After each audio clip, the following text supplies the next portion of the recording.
Make that big boss less special. It ain't no game, but they saying welcome to the second level. Second level gaming. Second level. Hello, Internet, and welcome back, or welcome to Indie Please Say Details, Episode 6. My name is Keegan, one half Level 2 Gamers, hanging out with my British crumpet friend over here, Tom, the other half Level 2 Gamers. How you doing today, Tom? I'm alright. I'm all Britishy and crumpety, I You're guess. crumpety. Yeah. What is a crumpet? It's kind of It's like it's kind of like a English muffin, but a little different. So it's like an English muffin, but Well, different. no, I might be thinking of an English muffin. No, I honestly, I don't really know You know how what a to crumpet is. describe it. I think So your Englishness is not. I didn't eat bad. crumpets. No one eats fucking crumpets in England. Tea and crumpets, isn't that a Only thing? really, really posh people eat. Isn't that a tea and crumpets? That's You're a thing. right. You're on the right track. I'm just saying, like, no one my age eats crumpets, and if you do, then I apologize. It's kind of like no one my age carries money in their wallet. It's They true. just carry cards. You don't ever carry cash. Crumpets. The only time I carry work the cash is same way as when we're at a cash. con, and even then I don't carry that much because Yeah. most places now take card. Crumpets and cash. That's what you should associate. This is Indie Please That Details, our weekly dip in the world of indie news and indie games, along with indie developers. We discuss the news of the week, as well as the excursions that we've had throughout the week of the indie games that we've played. We spotlight a couple of these games. You can listen to us on your favorite podcast service, Google Play, iTunes, Stitcher, wherever else you want to follow. Or you can watch us on youtube.com at level2gamers.com. Where you'll see some lovely video behind us with gameplay footage. To continue the conversation offline or online, you can follow us on Twitter at Level2GamersSTL or Discord, link in the description, because I can't remember what that is because it's a bunch of letters and numbers. It is. It's not It's a really weird one. a succinct link, No. is it? We could probably make a short one that's special, but I'm too lazy to do that. Yeah. I would make one like discord.level2gamers.com, but That would work. that's just too much work. I mean, it's not really. I just have to log into our domain website and say, make Too this many go to buttons. that. Sorry, just click the link. You'll be fine. Yeah, you ready to jump into Indie Please That Details? There's a Do couple. it. There's like again, kind of like last time. I think it was last week, or it might have been the week before. I have like 1 and 1A. Okay. So I'm gonna start with 1A. Detail I'm gonna go number one. backwards. I'm gonna gonna do 1A versus 1. So like, shouldn't it be like 1.5? That's what I'm saying. 1 and 1A, and then you have 1B. Well, it would be 1C. 1A and 1B if you're going to do it that way. Shh. The legendary Gal Gun series makes its return on PlayStation 4 and Nintendo Switch with Gal Gun 2. I can tell you already from that title that it looks great. Have you ever played a Gal Gun game? No, I have not, but they look Inti fantastic. is proud to announce the newest entry in the Gal Gun series called Gal Gun 2. I'm guessing it's a Does sequel it to the first involve one. gals and guns? So the premise of this game, the reason I want to bring it up, because if I immediately thought weird Japanese games. I'm thinking Japanese. You have to shoot these girls love you, and you have to shoot their clothes off with a gun. Okay. And I don't know what happens after that. That's all I know Like about this a game. gun that shoots bullets? No, I don't know. I'll just give you this link so you can put the pictures up behind us so you can see. Screenshots are fantastic. But you shoot girls with guns and they fall. And you have to like hoard them off, like senpai style stuff, and like. So these girls are obsessed with you. Yes. And your plan is to shoot them, which in turn takes their clothes off. Yes. What, Let's take a look at what's in store for Gal Gun 2. Wait. Oh. I got questions. So, Well, why would you want them stripped down if you didn't want their attentions? Because they get embarrassed and run away. Oh, I see. So that's your way of making them go away, is to make them publicly naked and Yes. humiliate them on a deeper, more emotional Yes. scarring level. Let's read what the developer has to say, Tom, because they might put it better. I honestly, all I know is I've seen people play this game, and that's I'm just the trying to first get one. my head around it. That's So, all it is. what is Gal Gun, and why do you shoot pheromones? Apparently, you shoot pheromones. Oh, it's pheromones that you're shooting. That's The Gal Gun series revolves on an unlucky man, in quotes, unlucky young man who accidentally becomes supernaturally popular with girls. I wish I had that problem. unlucky and supernaturally popular with girls don't Yes. seem to go in the right sentence. His mission: find his one true love. That could be a problem there. However, the girls at the academy all want their chance too, and will do whatever they can to express their love. He must use his new weapon, the pheromone shot, to fend off their advances by giving them euphoria. What? A brand new story. Hold on, brand new Wait, story. wait. And new cutie pies to meet. Tom, let me finish. Let me finish. I'm gonna let you finish. But Gal Gun is the best game of 2017. The story of Gal Gun 2 kicks off with the demon hunting angel Raizu, Because why not? and she's in a really tough spot. Making things even more complicated for our protagonists are are the two heroines, the girl next door, Chiru, who happens to be a total shut-in, and your childhood friend and classmate, Nankako? I'm not good with Japanese I enjoy names. you trying, though. Helping out loads of girls is the key to happy school life. Is that what they told you in school, Tom? You got to help out them girls to get a happy school life. Help the girls out. In Galgun 2, you'll take on requests from girls at school who are, unbeknownst to them, the target of the demon's mischief. But these requests take time, and efficiently managing your schedule is important if you want to keep your day on track. By earning demon-busting points, you'll unlock new missions, story scenes with heroines, not the drug, the girls. What kind of out-of-control school life will you lead is entirely up to you. At this point, if it was real heroin, it wouldn't have surprised me, though. Suck up to pesky demons with your new Trust Sweeper alarm sidearm. I can read. Demon Sweeper. Trust Demon Sweeper sidearm. Your trust. I think it's supposed to say trusty new Demon Sweeper sidearm. Okay. Yeah. Jesus Christ. Debuting in Galgun VR. Oh, buddy. Oh, take it up a notch. The demon vacuuming gadget Demon Sweeper is back. Separate from demons from the girls they've been possessing with a well-placed pheromone shot, then suck up for bonus points. In Galgun 2, you might even find some new things to suck up. A well-placed pheromone shot and then suck up for bonus points. You might even find some new things to suck up. Jesus Christ. Doki Doki mode is back, baby. Doki Doki mode. One of the most famous features of Galgun series is Doki Doki mode. We'll be back in Galgun 2. Further juicy details will be revealed at a later date, so keep your ears open. Doki Doki. I'm gonna have to look. I don't know, but that you see why I wanted to make that a thing. So Nintendo Switch and PlayStation 4. I'm hoping it comes to PSVR. I'll get it for Switch. Oh God. I would totally get it for. I don't know if they released a date here. Doki Doki is a Japanese word that refers to the sound of a heart beating, like when getting penised by pervy Ryan and his pheromone. Probably in this game. That's really weird. Okay. It sold, the first Galgun game sold over 200,000 copies worldwide. So that's insane to me. So yeah, I mean, it sounds great. I mean, let's be honest. I immediately saw it, and when I saw this announcement, I don't know how I found it. I think I was on Twitter, and I saw somebody tweet about this or post it or something, and I was like, yes, please. I have one question. So originally we had discussed that the idea of making them naked was to make them embarrassed. Yeah, maybe it's not. But the line in here says that you use your pheromone spray or whatever to keep them going into euphoria. Yeah. Which seems like that would be a whole different type of pheromone spray. Maybe. I don't know. They've all got them blushed faces as well. Yeah. They are embarrassed. Senpai.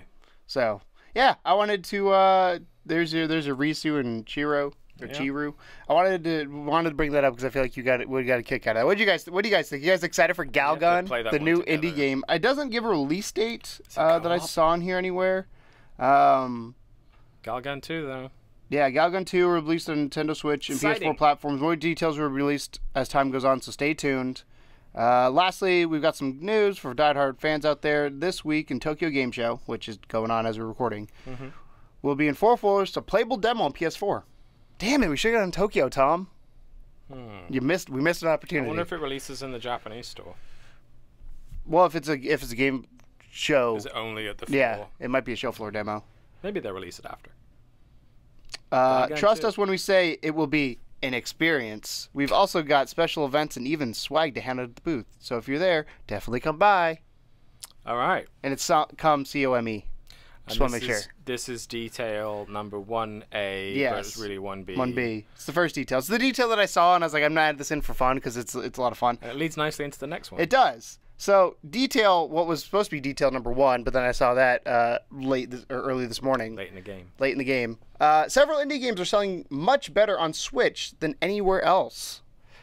Nintendo Switch has been very well received by the public and is apparently carrying over into how games on the system are selling as well, which is probably good because if console sells well, you want to sell games well because you don't want to sell a console and not sell games. I mean, that is or sell games, not a console. Basically. Yes.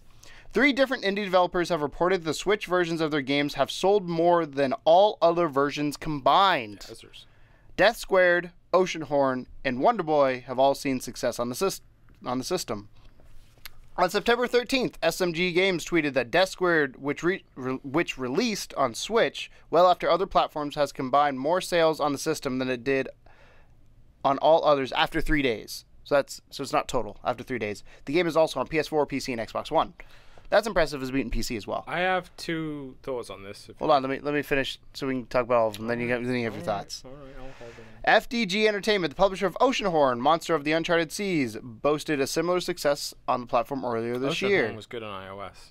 Oceanhorn is the Zelda clone, which I find very interesting. It's cutesy though. In both cases, this makes sense. Death Squared is suited to portability, and Oceanhorn is reminiscent of Wind Waker in ways that might appeal to Zelda fans.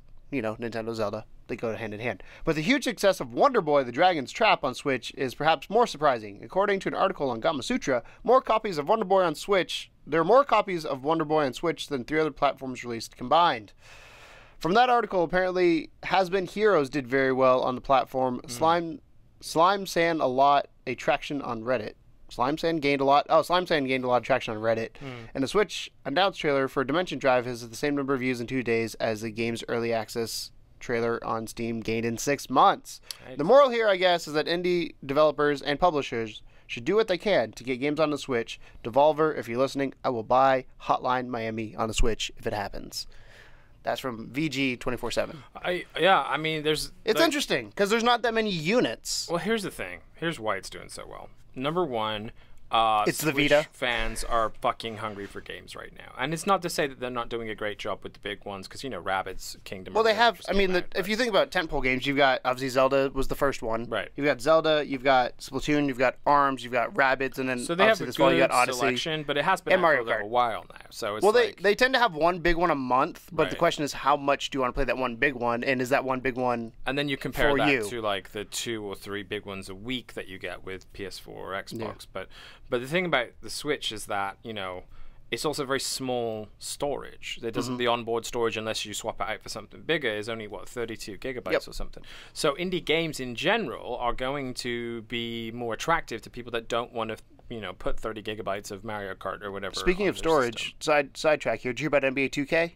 No. You have to have an external memory card for it to run because it's too big. Wow. Yeah, I'm sure more and more of those are going to happen. I kind of thought that was going to happen, yeah. But I mean, for example, I was looking for a physical. I've been trying to buy everything for the Switch physically, and I was looking for a physical copy of. Why? I have a little handy folder. Yeah, but then you're going to lose games. It's going to suck.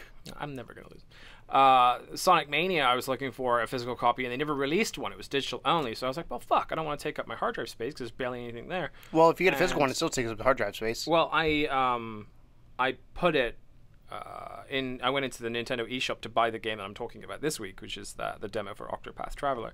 And the Sonic game in there was it's 400 megabytes. I was like, dude, I could do that. $20, 400 megabytes, totally. So I think some of it's that as well. I think some of it too is the portability. Indie games are really good. Cause when I think of the Switch, toilet games. When I think of the Switch, I'm thinking of people flying on an airplane. I'm thinking of people doing public transportation, and you have a finite amount of time to play.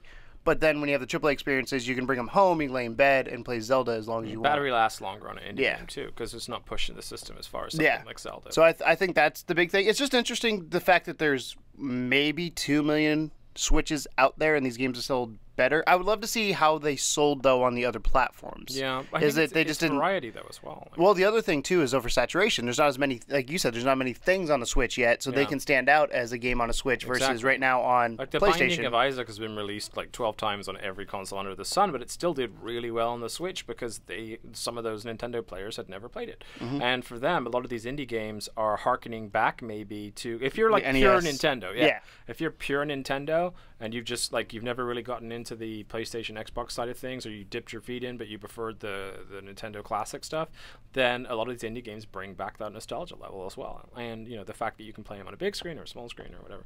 So yeah, I think it was an inside joke, wasn't it, when we were walking around the developer conferences? They kept saying we're all looking for Switch, every single one would be, this game is great, but you know where it would be really good? It's on Switch. On a Switch. It was this constant thing with developers, and it turns out that's true. It's true. Yeah. I would, I would love to see in these specific. I mean, Oceanhorn sold really well on iOS. I know.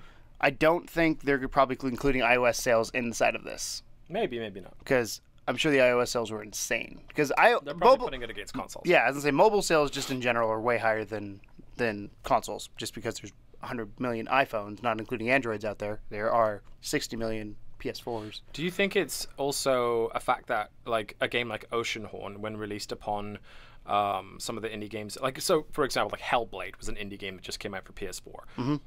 Pit that against Oceanhorn, and you think that's a whole other caliber of indie game. But Switch doesn't really do a lot of those like close to AA caliber indies, so it's almost like more likely to survive as a mobile style fun couple minute thing. Well, it reminds me something heavier. It reminds me, it gets a lot of comparisons to the Vita. Yeah. In this aspect, obviously the advantage it has over the Vita is it plays the AAA games really well. Yeah. I mean, the Vita didn't do bad. They just didn't make any games for it, and then Japan basically was keeping that thing afloat, and still is to this day. Yeah. We got a new Vita game this week, I think, or two of them. Yeah, they're still coming out. But I think that's part of it is I think to me the big thing is the portability, and because the way I look at a Switch, if I don't own one, you own one. But if I were one to take public transportation, or if I was one to travel a lot or go to conventions, we did it when we went to Indie PopCon. My PS4, and I guess Xbox to a certain extent, but that's exclusive. My PS4 is my primary console. That is, I'm at home, I'm playing video games. To me, the Switch is more of, I'm going to go, it reminds me of my Game Boy. I'm going to go out somewhere and play. Or maybe I'll be at home for a little bit, and I've played my Game Boy at home. But my primary console at home is PS4. The Switch is that one that I'm going to take on the road with me and play these littler experiences, and then every so often do the big one. Versus PS4, I do the opposite. I want the big experiences and so often littler experiences. Well, the reason why we took it to Indie PopCon was twofold. One, because we wanted to play Mario Kart, but two, because it is such an easy console to take with you, even if you want the full console. Like, even ignoring the handheld portion of it, you're literally just taking this tiny little plastic dock and two cables. So compare that to the grandiose size of like a PlayStation. The Switch is only really like that big. Yeah, it fits in any suitcase, and they're actually releasing, I think sometime this month, they're releasing a special new dock for it, which is almost more similar to like an iPhone dock, where it's just like a flat thing with a little USB-C plug, and that's going to be like this big and able to be put anywhere. So you could have one upstairs, one downstairs, and just move your Switch literally from TV to TV, which I think is fantastic. Speaking of Switch, did you see the Odyssey bundle yet? I did not. I did not see any of the Nintendo thing. Dude, the Odyssey bundle. I do like Naked Mario, though. Dude, controversy about his nipples. Did you see everybody getting up in arms about his nipples? I did not. The one that I saw, he had chest hair, which I thought was more appropriate. But these other ones he's showing with naked hair. He's an Italian plumber with facial hair. He probably has chest hair. Probably. Yeah. But he's also potentially a child. No, I'm excited about this because this is... I mean, this is the game I've been waiting for, as I've said from the get-go. Like, this will be the game that I probably jump in on Switch. I'll probably ask for it for Christmas and see if I get it then. But they got the red Joy-Cons. Everybody's going to go after this bundle. Red Joy-Cons, and you've also got the carrying case. It's a good one. So, it's a good one. I like having the Joy-Cons the same color as the console, but that's just me. I'm just boring. Yeah, you are boring. Yeah. I like, there's the... it green's so fast. There's the Splatoon neon ones that I think are really cool, too. See, I'm the opposite. I'd be like, I don't like the mismatch unless I'm coordinating the game I'm playing. To me, that red mismatches with the base color of the console. It's like too bright. It's a two... I don't know what the word is. It's the two color scheme. Most things have two colors in them. They're not one solid color. Most things have two colors in them. Yeah, most things have two. Like, when you're looking at something with design, it has multiple colors. It doesn't have one color. Okay, I've given up on trying to understand your logic. So, this computer in front of us is silver and black. The computer, the chairs computer is silver. Black. The keys are black. The screen's black too. You got a black bezel. That's a separate part of the. That's part of the design, though. That's what I'm saying. All right. When you're designing it, you got to coordinate colors. We're arguing over Mario Joy-Cons. Yes. Come on, move on. So, but yeah, that was exciting. I when I saw that, I was like, ooh, that's interesting. Like I said, just because the sheer volume of things, and I'm interested to see if that trend will continue as the Switch continues to grow. If Nintendo keeps doing what they're doing. And everything they've said to this point is really awesome because Kirby's coming out. Do you see? There's a direct. You probably didn't see the direct the other day either. Yeah, there's a direct. Xenoblade's got a that I'm excited date.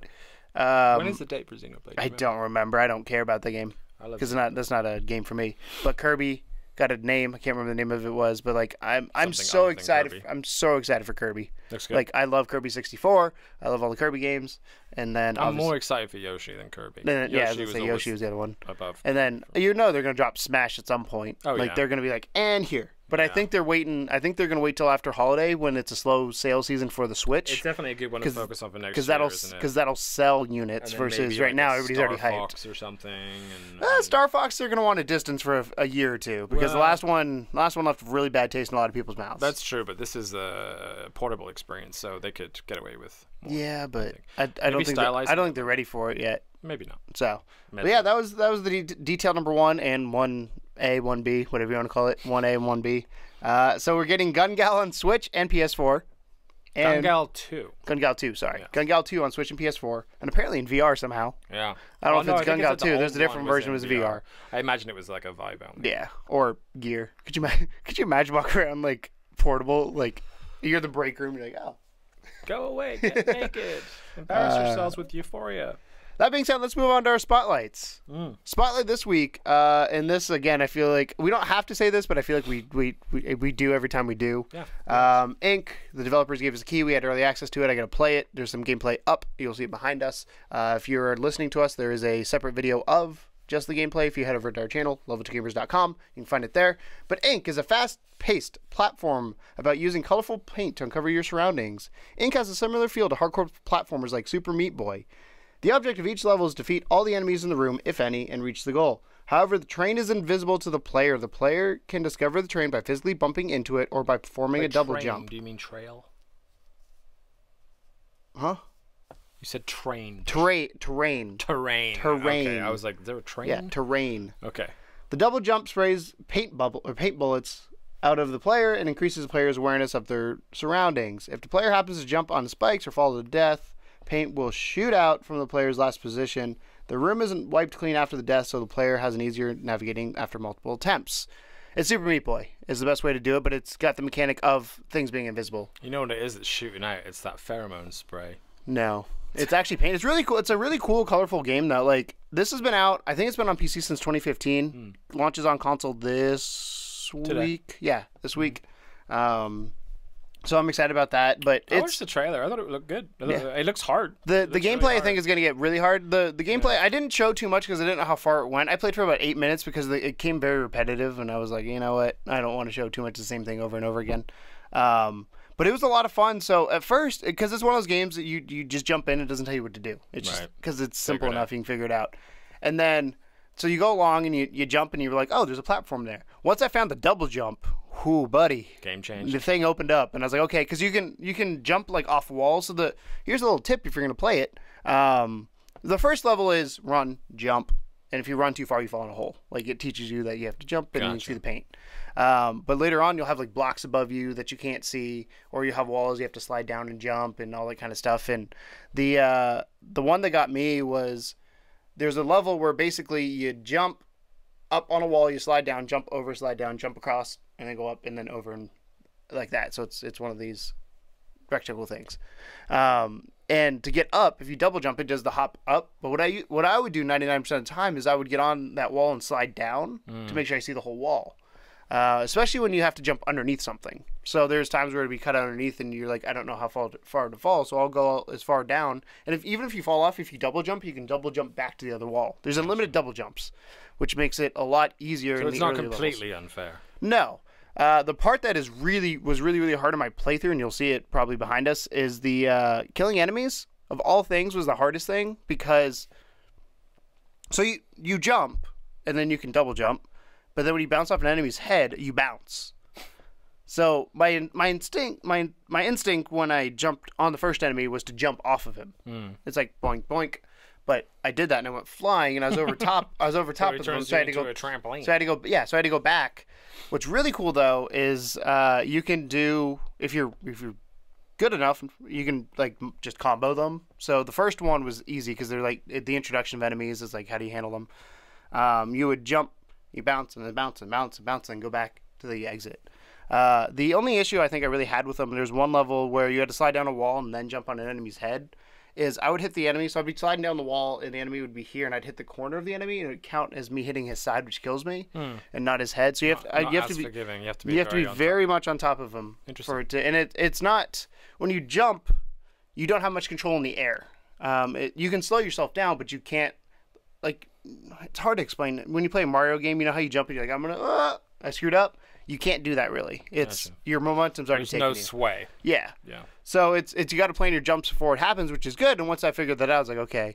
I did watch the trailer as well, and I didn't make it to the first boss, but I saw there's a few lasers and stuff that would go on. Yeah, it gets a little nuts, it gets really crazy towards the end by the looks of it. I liked a lot of the mechanics I saw at the beginning. It reminds me of that game, and it's called like the White Swan or something, where you were like blind and you basically had to like put out these echolocations to discover where you were going, that kind of a thing. But the fact that it's just like a completely invisible thing and you have to jump to create the I level love that. and then dodge the thing at the same time. As you know, I love platforming games. I will play pretty much any platforming game as long as it has something that hasn't been done before. So like four-sided fantasy, I think is the name of the game, where you jump through the walls and all that kind of stuff. I like that. With this game, obviously you have the paint mechanic from painting. I'm sure that's been done before somewhere, like you're saying, but I've not played anything. I don't think I've seen a game where you had to make the level. Yeah, you unveiled. Well, you unveiled. You don't make it. You unveil the level. Super Meat Boy is hard normally, but if you had to like find the level by squirting blood everywhere, it would be 12 times harder. You know. Yeah. So I really enjoyed it. I'm excited to see kind of how the level progresses. It's one of those things that any good puzzle, because this is more it's a puzzle platformer to the T when it comes to definition. So it's a puzzle in the aspect of you spend the first few minutes of a level figuring out where things are, and then from there it's just making your jumps. Gotcha. So from a puzzle platform's perspective, I love it. And if you love Super Meat Boy, you will love this game. If you love those kind of question. Yes. Because a lot of it's paint and color involved, did that affect you at all with your color blindness? No. I mean, because it's just reveal or not be there, and you can see it, and it all makes the colors together. have no relevance. No, it looks cool. I mean, the first time you jump on a wall, you're like, ooh, and the first time you double jump and like spurt the bubble or the bullets out of you, the pheromone shot out of you. It's really cool looking, and it's $10 full price, $7.99 on sale. For PS Plus members right now, so I'm assuming that's probably a first week sale. Yeah. So I highly recommend picking it up if you love Super Meat Boy, if you love your platformers. It is got some puzzle elements when it comes to unveiling the stage, but once you unveil the stage, it's pretty simple. I'm sure it's going to get way more complicated. I can't wait to see. Oh, what I was going to say is the way it develops. So a good puzzle platform teaches you a mechanic and then gives you 2 to 3 levels to learn that mechanic, and then moves on to the next one. It's really well paced right now. There's no time where I'm like, okay, I've done this thing 7 times. What's the next mechanic? It's like, okay, you've learned that. Do it. Make sure you get it down because you're gonna add something to that on top of it. So it went from making the jump to like, oh, there's spikes to, oh, there's enemies to, oh, you've got to slide down a wall to the slide down the wall with the enemy, and it really well done. And I can't wait to see, like I said, how they combine everything because the trailer has a massive boss, and I'm interested to see what it takes to get there. Yeah. So I'm highly recommending Ink for PS4. It's been out on PC since 2015, I believe, but it came out on PS4 today. I'm not sure about Xbox. Today as in yesterday. Yes, yesterday. On Tuesday, the 19th. So, what do you got? So I kind of want to delve into 2 if that's okay, because one I don't have an awful lot to say about, the other one I do. I'm interested to see which one it is. Right. I think I know which one. Octopath Traveler. Worst name ever, by the way. Yeah, which is not the greatest name for a game ever, and there's still time for them to change it because this is not a full release yet. This was wasn't this revealed? This was revealed at E3 because we're like, ooh, this looks cool, and then we saw the name, we're like, ooh. It's a Square Enix-based RPG. It is a turn-based RPG, similar to the old style, Final Fantasies, Dragon Quest, etc. But it is fucking beautiful. Like, it is so well done graphically. It is a demo currently on the Switch, and it's a free demo on the Switch. So, well, it'd suck if it's a paid demo. It would suck if it was a paid demo. That would be true. But the game isn't finished. Let's stop there. The game isn't finished, but right now they're sort of testing the waters, and so what they decided to do, in kind of a cool old-fashioned way, was to release this demo of it to the wider audience for free. And then after playing the demo, I got an email shortly after. There was a survey, and it was just like, okay, what'd you think? Yeah, tell us about this. Which is really cool. Novel. I wish more and more indie developers did that. Yeah. More and more developers in general, but I feel indie would do more. Well, the thing with like a beta trial or something is you usually have to go out of your way to go find the beta forum and report the bug and all that kind of stuff. And if you don't do it right, they don't care. There was no it wasn't really any bug reporting. It was more just like, what'd you think? Yeah, what'd you think? Should we keep going this direction? Is there something that we could do better? And that kind of stuff. So the best description that I can give you for it is a cross between Saga Frontier and Bravely Default. I've never heard of either of those. I haven't either, but that's the best description that the internet has come up with so far. So if you've played either of those games, then hopefully that'll give you some indication. The actual game itself doesn't come out until 2018 on the Nintendo Switch, but I do recommend that you hop in there and get that demo. So aside from that, the game will tell the stories of 8 protagonists, which is hence the name, Octopath. There's your answer. Now that makes more sense. Stupid. Nintendo.com says Octopath Traveler is a working title. Yeah, that's why. So that's kind of good. But you can pick 2 in the demos. You can pick between this girl and this man. The girl is kind of like a belly dancer, fire queen or something, and then the guy is just typical dude, captain with a sword type situation. It is super JRPG, which is totally fine. There's a fair bit of dialogue, fair bit of intro time. What I really enjoyed the most about it, though, was just, honestly, the aesthetics of it. Like, it is such a beautiful art style. The way that you travel between screens when you're in this sort of the open world area is super gorgeous.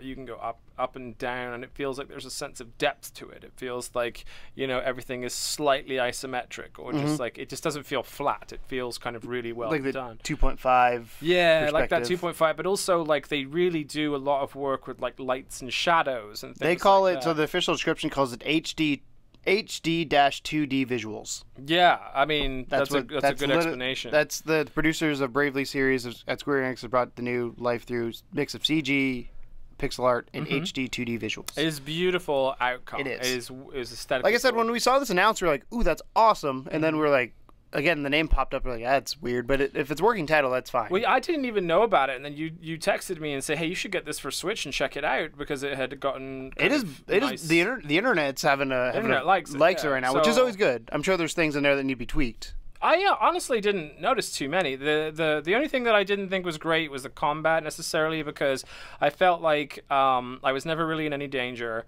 And well, it might have been also because it's early on. That's true, but like everything was overpowered. Like when you do your did combat, you give that feedback to him? Like, did you? Like, I didn't. Okay. No, you should. I haven't filled in the survey yet. Well, you which should. is my bad. I haven't had time. You should. But but how I felt was that like you have your sword and you have like an ability and all the usual crap that you get with a turn-based battler, but like you could hold down one button and then strike twice, and it didn't ever really like run out. You could just keep doing it. So I would just choose like the most powerful ability and do it twice and just wreck everything. So I wasn't really too certain about the combat just yet, but again, it's early days. It's not really going to come to fruition until 2018, and something like a combat mechanic is something that does really get worked on all the way up until release. So hopefully they're not settled on that, and I'm sure that more than me have had their say about the combat. Yeah. But aside from that, just gorgeous game. The story was okay. I mean, I'm sure they don't have much story in there yet because they don't want to spoil anything, obviously. Not a whole lot. There's enough for you to be semi-entertained, but the fact they're going to have 8 characters means that hopefully you care about some more than others, or whatever it may be. We don't obviously. How does did you see how the character handoff works between them? Do you just like jump from one to the other, or is there some sort of transition? I was only ever the one character. Okay, so you don't know how that's gonna flesh out. Yeah, I don't know if that's a mechanic that they do at all. It might just be that you have to go through 8 independent stories. You do have party members and stuff like that. Yeah, but there's no like interaction between those two. It would be cool if they could make it multiplayer. I want to. This is praise right here from. I'm reading this off Tech Buffalo. This is the reason I sent it to you. Go ahead. This is the first game for the Switch I've seen that made me excited for the post Super Mario Odyssey lineup. And if early impressions are correct, that could be my most anticipated game heading into 2018. Yeah, that's. high price. I mean, Square Enix is behind it, so they know what they're doing. Especially Square Enix and Nintendo know what they're doing. You know what this makes me think is if this goes well, can we get Super Mario RPG 2? Please. I think this good Final Fantasy. I think this would be the generation that they could do the Super Mario RPG 2 if this goes well. Because Rabbids made me believe that Nintendo's willing to give up their stuff Rabbids again. has had amazing reviews as well. People have been saying it's basically the best XCOM since XCOM, and that the and it's accessible to people. Aspect of it is nice because in like you can go down pipes and pop up behind the enemies and that kind of stuff that allegedly makes it. But yeah, the Octopath Traveler was just like again one of those things that kind of just came out of nowhere, and you're like, this. If you're a JRPG fan, which I'm not, so I'm not getting into this game. But as soon as at least try it, I probably will. But when I saw it, I immediately thought like Tom would love this, or at least needs to check this out because A, it's getting a lot of praise, and B, I know how much you like your JRPGs, and if you're a Super Nintendo era, like that's definitely what this feels or looks like. I don't know if it feels. It just feels like they took a game from the past and just gave it the best coat of paint they possibly could. What they should have done with ukulele.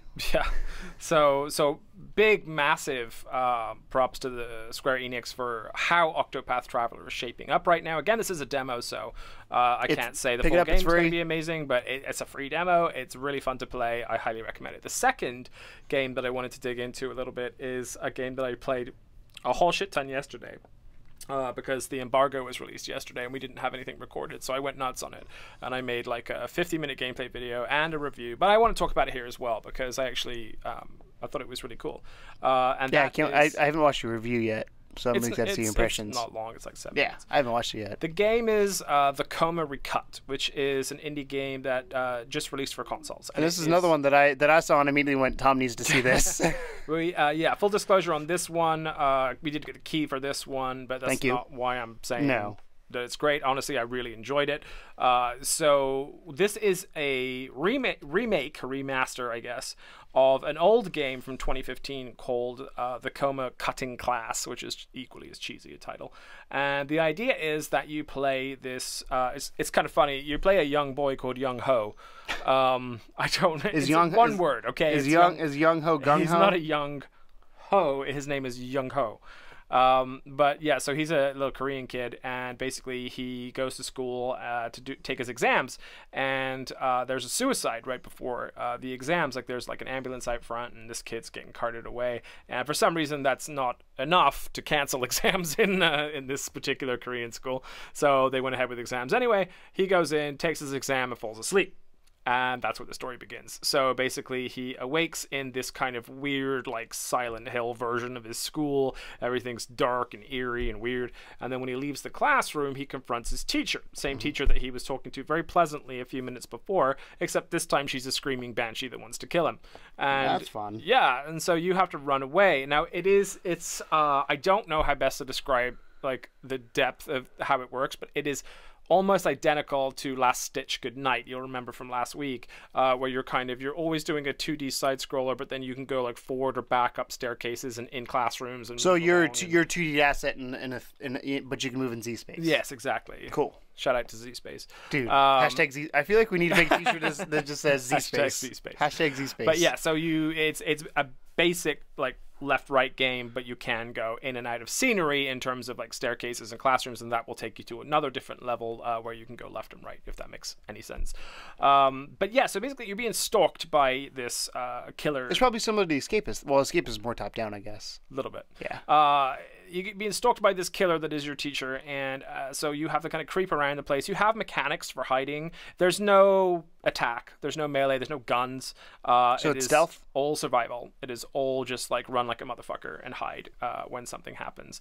But it gets progressively creepier as you go on because like the classrooms start getting all weird and Lovecraftian, where there's like tentacles on the walls, and you start seeing like ghosts that are in infinite loops of death in the toilet. I did watch part of the gameplay you recorded, and at one point, one of the things I saw was like the blood flash on the screen. Yeah. What was that? That was being stabbed. Okay. Yeah. So that was you getting hurt. Well, the thing is, you deal with it with a flashlight, and when the flashlight's off, you can't really see what's getting you. So usually the teacher's behind you. When she slashes, the screen goes like, yeah, it was like blood clumps up everywhere.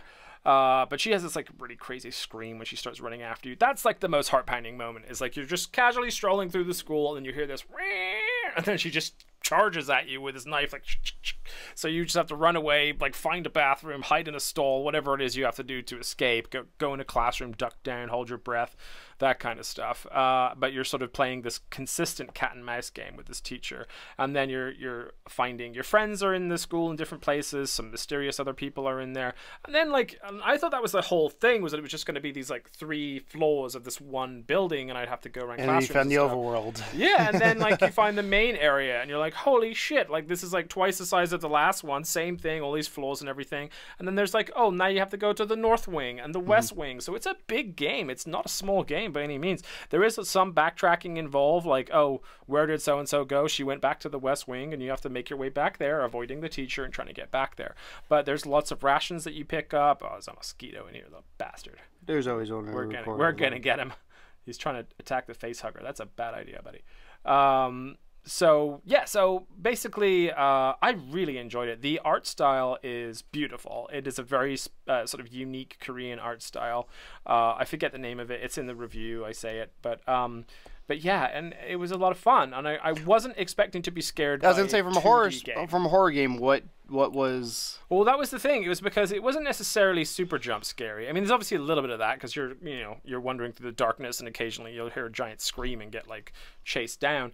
But it wasn't so much that. It was more the consistent feeling of dread. Like, it was the moments when you weren't being chased. Was it more suspense horror? Exactly. Yeah, like it something was kind can of happen like, at any moment. Yeah, exactly. It was kind of that being on edge, like wandering around the different classrooms, waiting for that like one thing to get you. But the fact that it's this kind of cartoony. Yeah, the thing is, if you look at the screenshots. Yeah. And not know it's a horror game. Because the first time I looked at it, I was like, "This." My first thought was, "This is going to be some sort of story game." Yeah, like weird which it is, dating sim kind of, but it's a horror story game. Yeah, I didn't know what to expect, and I started reading the description of it. I was like, "Ooh!" And then again, immediately thought of you because I was like, "Well, thank you, Tom would like this kind of stuff." I did. I liked it a lot, and I'm going to go back to it because I want to try and complete it. Because the way that like the mapping and everything works is kind of like Silent Hill, where they don't leave you out in the cold. There's like, okay, there's a question mark in this area, or there's like, it kind of hints to you consistently where to go next. It may not spell it out for you, but it's like, in this area is where you need to go. Figure out how to get there without getting killed. And that's just kind of how it progresses. So cool. Really great little title. Highly recommend it. What's the price on it? It is $15 full price, on sale right now with PS Plus members for $12. Awesome. It's also on, I want to make sure I get it is Xbox One as well. It's Xbox One. And it PC. Is PC, Mac, and Linux. So every platform other than Switch. Steam, basically. Other than Switch. Yeah, except for Switch. And honestly, what's really terrible is this would be great on Switch. I hate to say it, but we should reach out to them. We'll reach out to the developers and say, hey, do you have any plans for a Switch version? Because people everybody says we should send them the link to that article and say, put this on Switch. Yeah. Like, here's why you should do Switch. But so I'm glad you like it. So you recommend people pick it up? I do. I would totally have picked this up on my own merit, and I would have enjoyed it. I did not have any idea what to expect, other than you told me this is a Korean survival horror game. Yeah. Dig it. And I was like, all right. And I played it. It's weird that you trust me. Blind. Because one of these days, I'm just going to send you something like, this is this game, and it's going to be like the complete opposite. Well, we'll see when that day happens. What would you say... Last question is, for a game like this, what is something, if somebody likes, what would you compare it to? I got a lot of vibes, like I said, of Last Stitch Goodnight. I know that's not a game that like necessarily everyone's played, but the way that the travel and mechanics and everything like that work was almost identical. It's really hard to say. It's a cat and mouse game essentially. Yeah. So if you like the indie aesthetic, like the interesting kind of side scrolly, beautiful art style, like Knock was a big one that came out. Not Knack, Knock. It's a different game. Like that type of thing where you're just in a creepy house and avoiding this cat and mouse situation. Totally worth it. It reminded me a little bit like Oxenfree, but just if this game was Oxenfree was zoomed in. Way less dialogue. Yeah. But yeah. But I'm just thinking from an art perspective, if it was zoomed in, that's what it looked like. And then you had all these different worlds you could adventure in. Yeah, I mean, it's really just like a weird 2D Silent Hill, honestly. Like, that's the best description I can make. This is a weird 2D Silent Hill. Because the monsters change, like, in terms of what's going on. That you always have that one consistent killer, Pyramid Head, in this game. And the way that the maps and everything are laid out are very smart, and it's very much go here, then go back here and collect this, then go here and get this key to open this door. And so it's like a weird 2D Silent Hill in the style, in the platforming style of Last Stitch Goodnight. If you cool. That. Let's move on to detail number 3, Tom. Detail number 3. And I feel like detail number 3 kind of the common thread to the games you've played that you spotlighted is that if I sent them both to you and said, hey, you need to check these out. That's true. Question is, I do listen to you upon occasion. Yeah. Well, it's I've gotten to the point where I understand kind of what you like. There's other games where I'm like, you need to. What I like. But the question is, where do you go to find indie games to play? Where do you because we literally was before the show, we're like, we need a question for indie. What can it be? And it's like, where do you go to figure out what are the good games to play? How do you kind of wade through the crap? Is what we are, because our goal is the goal of this show is to be that. So we're like, okay, who's saying what about what game? What game should we focus on? And then from there, how do we narrow it down and say, hey, you need to check this game out, or don't check this game out? And check this game out. So let's start with you. Where do you find your indie games? So I am relatively boring in the fact that I only go to a couple places. You're a store searcher. I am a store searcher. Yeah, every week which I wish they had an indie tab, but I guess indie is kind of a big genre. But I like going into the PSN store and just looking, and I will go through every new release and I'll check the trailer for it. That's including the Cuberts. Yeah, even the shitty things. I'll check the trailers for anything, and the trailer is ultimately my deciding factor on most things. So let that be known, indie developers. And you don't go to YouTube. I don't. You're too lazy to go to YouTube. If it's not on the store, I'm pissed off enough at you that I'm not going to go to YouTube. And I know that's like really shallow, but at the same time, Did like, Coma have if one? you already have Coma a had one fucking on the store. trailer, it should be on the PSN store. You're just being lazy. So yeah, I will go there. I do not look on YouTube for indie games. I do try and share indie games on YouTube. We have our own sources. So as a journalist, as indie journalists, we have press contacts. Yeah, we have press contacts. We also have several key sites that we can go to that we are kept up to date with new releases and things. And obviously I still follow like cons and things like that. But mostly it is word of mouth, which is huge Prime for example. me. Yep. This week. And also like articles. So if I happen, and this is not something I'll seek out, I don't go to Kotaku and like browse it or anything, but if someone says this looks great, like Jordan's really good for this, like he'll post something up that says, just saw this, looks great, looks like a cross of this, and this, check it out. And he just does that because he likes doing it. But like those types of like little nuggets I find in my Facebook feed or whatever, that will encourage me to dig in a little deeper. Or if you or whoever else says, hey, you should check out blah, blah, blah, then I'll check it out. But I almost entirely go off word of mouth and just what I see in front of me. Cool. I do similar when it comes to word of mouth. If somebody says, hey, you need to check this game out, I'll check it out. Obviously, the press contacts are really nice to have as we've gotten them, be able to keep you up to date. Because especially with indie games, because indie games are so many of them, you're like, oh, I did not know that existed. That's the biggest problem, is knowing a game exists. Because once you know it exists, you're like, okay, is it a game I'm going to like? And that the developers know what they're doing. Because a lot of the times you may find someone that is and this is no knock on any developers, it's a hard life, but there's a lot of times when you'll get an email that literally said really.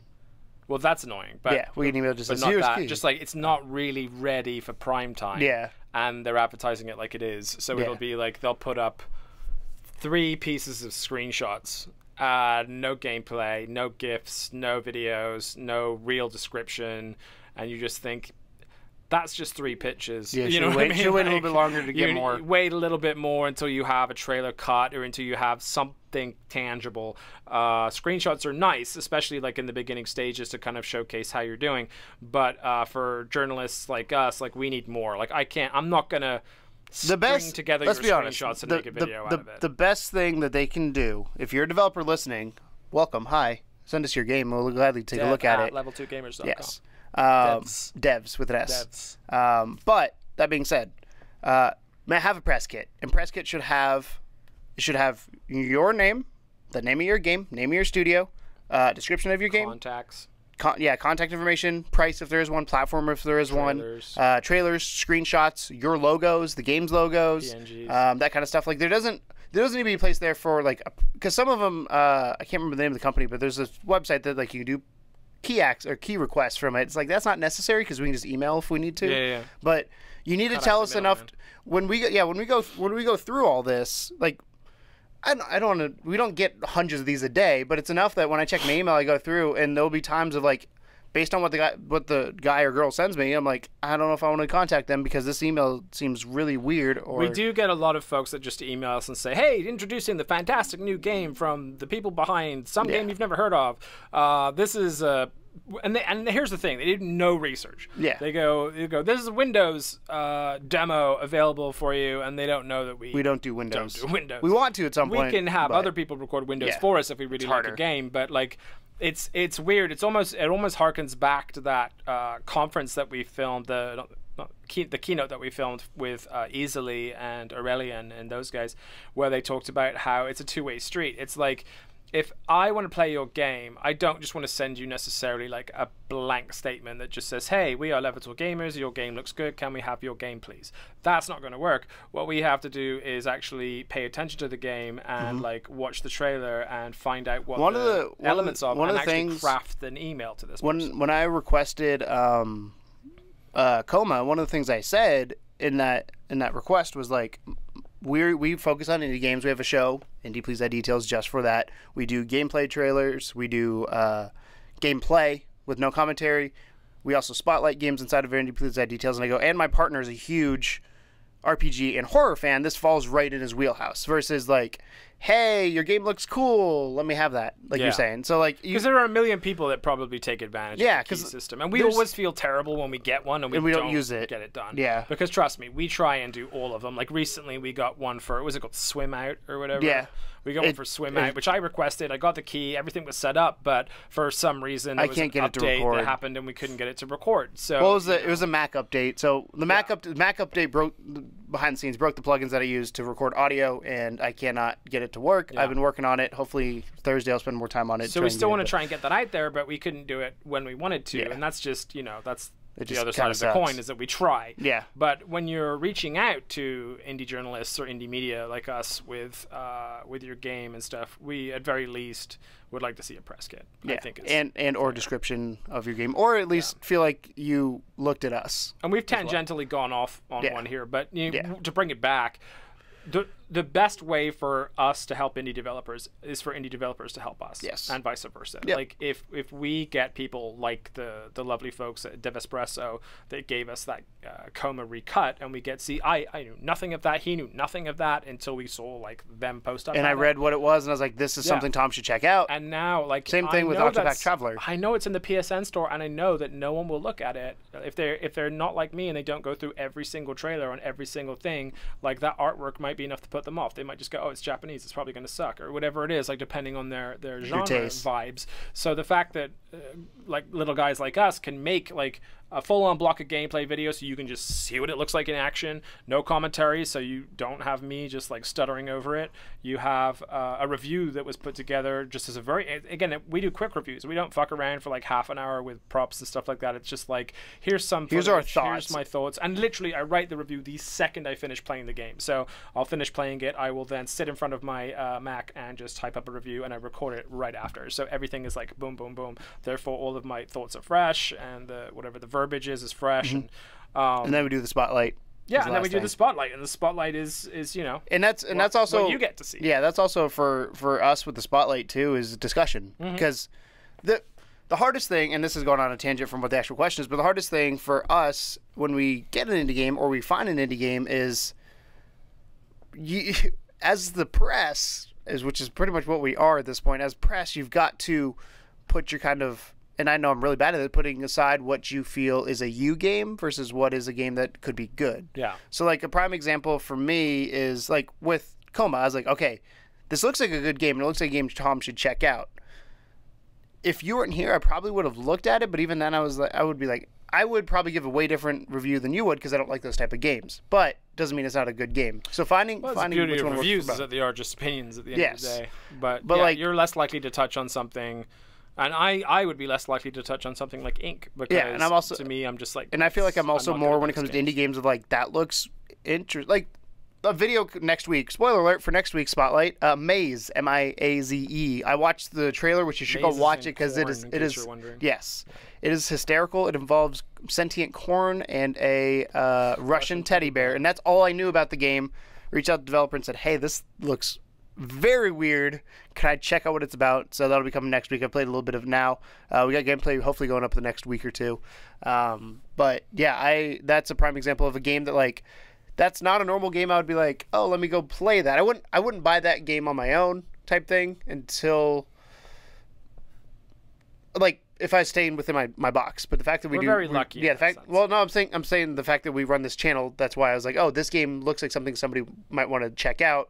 So here we go. have tastes, and we try and filter those tastes towards you because, frankly, we like to think at this point that if you're still watching us, you agree largely with our tastes. Or our tastes are very different. Or between the two or of us. agrees like one of us over the other one. Like if you like horror games, you'll probably watch all the shit that I'm doing. If you like the sort of puzzlers or the kiddier games, then you'll be looking at what Keegan's doing. So. Yeah. So that being said, where do you find indie games? Bringing it back. Bringing it back. I find indie games. So like I said, I find them through the store. I search the store, word of mouth. Obviously the press stuff, which is how we got on that tangent. Awards too. Award ceremonies. I do pay attention to those. I don't. I mean, I do, but I don't. Well, if you see a game if you're watching a trailer for a game and within the first 5 seconds they show all those little, what are they called? Like when you have an award and it's like the flowers that go up either side. I don't know. Like you see those, that will immediately be like, okay. See, to me that has less meaning because there's the fact that there's 20 of them means there's so many different things going on that could be Jim Bob's trade show. Or... Well, yeah, I think the shitty ones aren't like the little wings, I don't know. but like the same as I would do it for an indie movie trailer that I saw. Like if it was like from Cannes, it said like Cannes nominated or whatever. I pay attention to that. So that's the other thing as well. Award winning. It's the difference between us. Tags. That turns me off usually. Unless I mean, I come down to gameplay. I don't care about the little logo that's things. Fine. The other place though that I do that's very different than you is I go hunting on the internet. You do. I go rabbit hunting. Mostly because this is your show. Yes. Yeah. So it's a combination of, I've said many times I watch Kind of Funny, but Kind of Funny does a lot of big overview stuff. But they every so often, Greg Miller's a big PlayStation guy, and he'll be like, hey, have you heard of this game? I was like, no, let me check that. Not to me directly, but obviously on the show. I'm like, no, Greg. No, Greg, let me check that out. Do you have a key? No? Cool. But no, I check out stuff he said, like, I'm trying to think the last one was, there's something that he kept going on and on about. I was like, okay, I've got to finally check this out, but I can't remember what it is now. He's into everybody's golf quite a lot. He is. Now, yeah. Oh, Friday the 13th was the other one. I think, not the fact that you said it to me. I was like, Tom just wants me to play a spooky game. Greg Miller was just trying to fuck with Yeah, you. Greg Miller was like, no, this game is awesome. So I was like, ooh. And? 2 people are saying it. And? It's all right. It's good. It's a good game. It's a solid game. It's it's kind of fallen off my radar here a little bit, but they have an update coming. A lot of DLC coming. Yes. Like I showed you, they have this like literal map that they've drawn out of like all of this free stuff that's coming. So yep. Excited. So I go on Kind of Funny. I go on IGN. I go on Twitter is another big one for me. Twitter's harder because you got to filter through stuff, but I follow enough like indie websites or developers, whatever, that you can see updates that happen. Or good old Steve Gaynor from Fulbright. Do you know who Steve Gaynor is? Gone Home? Rings a bell. Do you know Gone Home? Yeah. He did Gone Home in Tacoma. Steve Gaynor is a really good person to follow on Twitter because he is very much an indie developer for indie developers. So he's like showcases stuff? Yeah. So there was one like last night. There's an indie developer showcase for GDC. Or Indie Developer Festival. That's what it is. TGS, you mean? No, GDC for next year. Okay. So he was like, hey, if you have an indie game, here's the form to fill it out. And I was like, ooh. So I clicked on, I'd never heard of this thing at GDC, so I clicked on it, and there's a whole list of things that they've tweeted about different games. I was like, this is a good place to go. So finding it through, like, backwards means, but Steve Gaynor's a really good one because he very much, I mean, he's very opinionated on things, too, which I love about him, but... on it, though. Yeah. Versus like an IGN, where IGN is very corporate-y with their answers. Well, that's why we exist, isn't it? I mean, we see the companies like Kind of Funny and IGN, and for the most part, they are somewhat obliged to cover the big things because that's their job. I mean, Destin right now is covering Destiny 2. He's, I think, spent over like 200 hours already. Yeah, I mean, and they're going to cover those things, but there needs to be voices for the voiceless when it comes to indie development, and we love to do that role and to be a part of that role. So I mean, hopefully at the end of the day you can agree that you can come to us for recommendations. That's what we want to be. So that's the plan. Yeah, we want to be the place for it. And even if it's just a couple of weeks, don't listen to this, if you just look at the gameplay trailer on our channel, maybe that's how you determine, because everybody determines how they buy a game differently. You're a trailer person. I'm a gameplay person. Like, I prefer to go watch. I like a gameplay in a trailer. Yes, it has to be said. Yeah, but I'm one of those people that I'll do one of two things.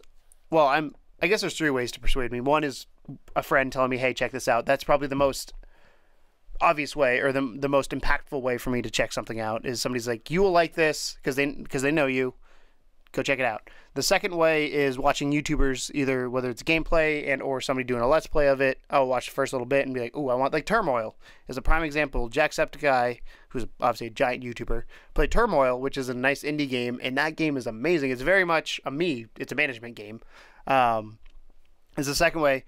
Or the third way would be going to IGN's, going to Kind of Funnies and seeing what they have there. Going to VGA 24/7, like the Kotakus of the world, GameSpots, and seeing if they have, because every so often they'll have like this nugget of like, so at what was the one that just happened?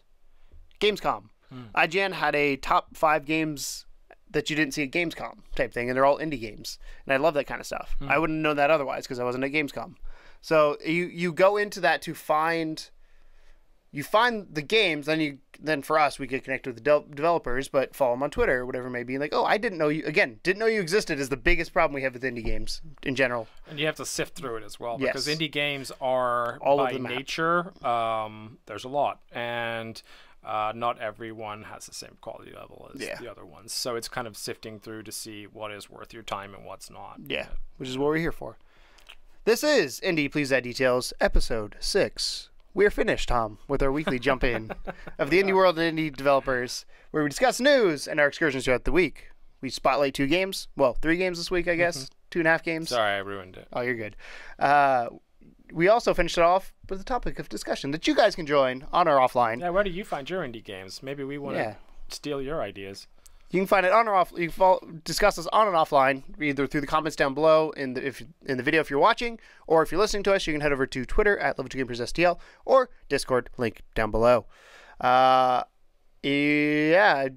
it. That's it. I was like, wait, do I have anything else? No, that was my spiel. It's been a fun week. I liked it. I like this week. Hopefully you guys are digging this show. It's taken a while to get its footing, but I think we're getting into a good groove of it now. Let us know if you're enjoying it or not. And we keep saying, if you have a game you think we should check out, let us know. If you're a developer, let us know. We'd love to be in touch with you. Get at us. We want to see everything you got, man. Yeah. Devs at level2gamers.com. DEVS. All right. Well, thanks a lot for watching and or listening, guys. And as always, welcome to the second level. bye.